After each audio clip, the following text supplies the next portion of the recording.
আসসালামু আলাইকুম রহমতুল্লাহি ওবরকাতুহু।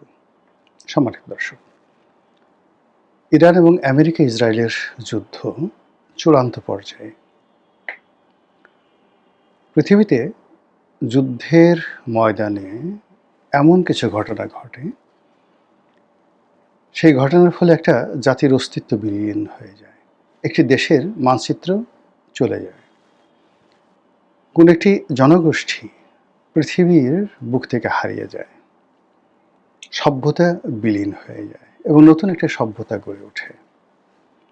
এই ধরনের যুদ্ধ যখন হয়, ইংরেজিতে এটিকে বলা হয় ডিসাইসিভ ডিসাইসিভ ব্যাটেল। এই ইরানের মাটিতে একটা সময় এরকম একটা ডিসাইসিভ ব্যাটেল হয়েছিল, দ্য ব্যাটেল অফ গাওগেমেলা। পারস্য সম্রাট তৃতীয় দারায়ুস আর আলেকজান্ডার দ্য গ্রেট। আবার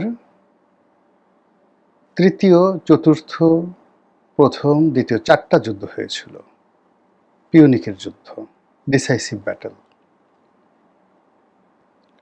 এরকম অনেক কিছু আছে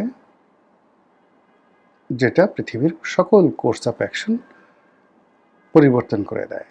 ভারতের যে সকল যুদ্ধ ডিসাইসিভ ব্যাটেল, তার মধ্যে পানিপথের যে প্রথম যুদ্ধ, এটিকে বলা হয় ডিসাইসিভ ব্যাটেল। ভারতের ইতিহাস মানচিত্র পরিবর্তন করে দিয়েছে। তো এখন এই শতাব্দীর মধ্যে যতগুলো যুদ্ধ হয়েছে, আপনি বোঝার চেষ্টা করুন, এই শতাব্দীতে কিন্তু দুটো মহাযুদ্ধ হয়েছে। প্রথম মহাযুদ্ধ, দ্বিতীয় মহাযুদ্ধ, that is also decisive battle. কিন্তু প্রথম মহাযুদ্ধ এবং দ্বিতীয় মহাযুদ্ধের চাইতেও ইরান এবং আমেরিকার এই যুদ্ধটি, এটি মোর ডিসাইসিভ। এর কারণ হলো যে আমরা শিক্ষা, সভ্যতা এবং উন্নয়নের যে চরম শিখরে পৌঁছে গেছি, বিজ্ঞানের যে সর্বোচ্চ আধুনিকায়ন, আমাদের মধ্যে এখন যেভাবে আর্টিফিশিয়াল ইন্টেলিজেন্স কাজ করছে, যেভাবে সামাজিক যোগাযোগ মাধ্যম কাজ করছে, যেভাবে মিলিটারি যে টেকনোলজি কাজ করছে, এটি এই পৃথিবীতে কখনোই ছিল না। আর এই সব প্রযুক্তি, সকল টেকনোলজি একত্রে সম্মিলিতভাবে এই যুদ্ধের ময়দানে প্রদর্শিত হচ্ছে।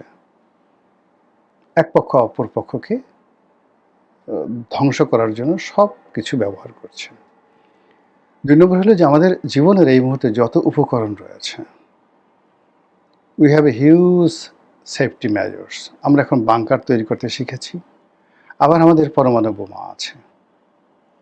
আমরা হাজার হাজার মাইল দূরে বসে একেবারে নিখুঁতভাবে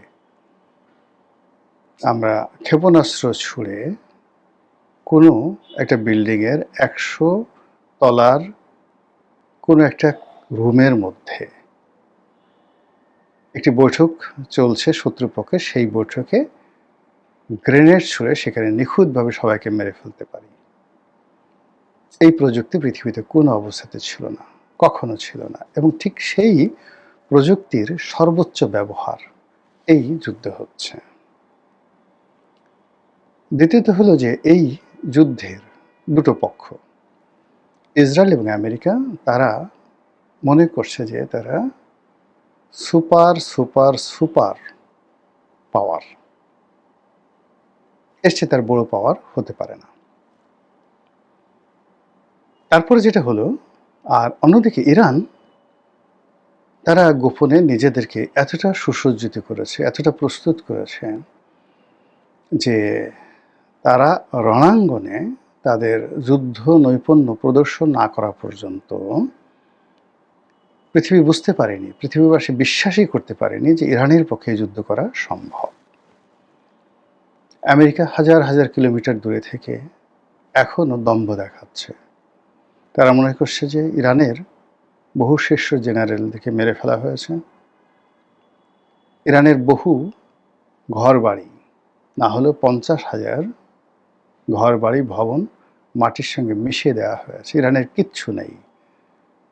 ডোনাল্ড ট্রাম্পের ভাষায় তাদের নেভি নেই, নৌবাহিনী নেই, তাদের বিমান বাহিনী নেই, তাদের বিমান নেই, তাদের সেনাবাহিনী নেই, ক্যান্টনমেন্ট নেই, সব কিছু আমরা ধ্বংস করে দিয়েছি, কাজে আমরা যুদ্ধে জয়লাভ করেছি। কিন্তু ওই ধ্বংসস্তূপের মধ্য থেকে হঠাৎ করে ৪,০০০ কিলোমিটার যে পাল্লার ক্ষেপণাস্ত্র বের হয়ে আমেরিকার দিয়াগো গার্সিয়া যে দ্বীপ ভারত মহাসাগরে সেখানে আক্রমণ চালাচ্ছে।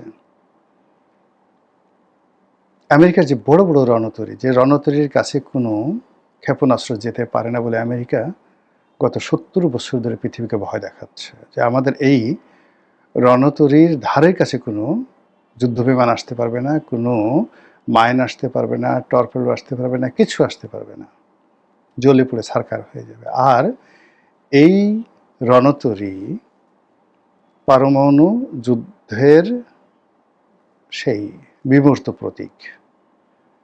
এখানে সর্বাধুনিক শত শত প্লেন উঠানামা করতে পারে,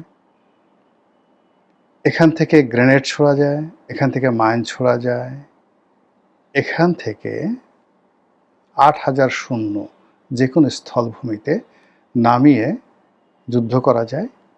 এখান থেকে যে সৈন্যরা তারা আকাশে যুদ্ধবিমান দিয়ে যুদ্ধ করতে পারে এবং নৌপথে যুদ্ধ করতে পারে, ত্রিমাত্রিক।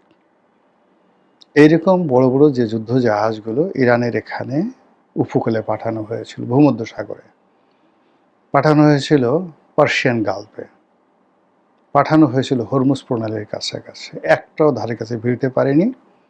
এর মধ্যে বড় বড় দুটো, জেরাল্ড ফোর্ড এবং আব্রাহাম লিঙ্কন, সবচেয়ে বড় দুটো যুদ্ধ জাহাজ ইরান আক্রমণ করে আগুন ধরিয়ে দিয়েছে।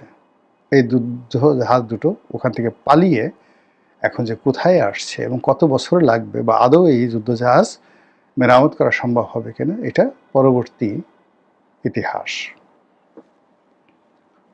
মধ্যপ্রাচ্যে প্রায় সব দেশে ৩টে, ৪টে, ৫টা করে ইরানের মানে আমেরিকার সেই ঘাঁটি ছিল। যাদের সবচেয়ে বড় ঘাঁটি কাতারে, ইরাকে তাদের ঘাঁটি, কুয়েতে, বাহরাইনে, দাম্মানে মানে সৌদি আরবে, সব দেশে তারা ঘাঁটি তৈরি করে সেই ঘাঁটিগুলোকে তারা বলছিল যে এইগুলো আকাশ প্রতিরক্ষা দ্বারা এমনভাবে তারা নিরাপত্তা বিধান করেছে যে এখানে কেউ আক্রমণ করতে পারবে না। এবং এই যে ওই দেশে আমেরিকান সৈন্য থাকে, এর সমস্ত ব্যয়ভার সংশ্লিষ্ট আরব রাষ্ট্রটির কাছ থেকে তারা নিত, আর ওই রাষ্ট্রকে তারা ভয় দেখাতো, বলতো যে আমাদের এই সৈন্য রাখো, ফলে পৃথিবীর কেউ তোমাকে আক্রমণ করতে পারবে না। ইরানকে এবং ইসলামী বিভিন্ন জঙ্গি গ্রুপকে তারা আমেরিকাই অনেক সময় মদত দিয়েছে বিভিন্ন সময়, যেন তাদের ঘাঁটিগুলো মধ্যপ্রাচ্যে থাকে এবং সেই ঘাঁটিগুলো ব্যবহার করে তারা মধ্যপ্রাচ্যকে শোষণ করতে পারে। এই যুদ্ধে ইরান আমেরিকার সমস্ত মিথ ভেঙে দিয়েছে। মধ্যপ্রাচ্যের ১৭টি দেশে একই সঙ্গে তারা আক্রমণ করেছে, প্রত্যেকটা ঘাঁটি তছনছ করে দিয়েছে এবং বেশিরভাগ ঘাঁটি মাটির সঙ্গে মিশিয়ে দিয়েছে এবং সেখানে একটি প্রাণীও জীবিত নাই, হয় পালিয়ে গেছে, মরে গেছে, একটা স্থাপনা নাই। এই হলো বাস্তব অবস্থা। আর এর ফলে আরব দেশগুলোর মধ্যে যে কম্পন শুরু হয়েছে, যে ভীত সন্ত্রস্ততা শুরু হয়েছে, যেটা আপনি কল্পনা করতে পারবেন না এই মুহূর্তে। খোদ আমেরিকাতে যাকে বলা হয় কান্নার রোল পড়ে গেছে। ইরানের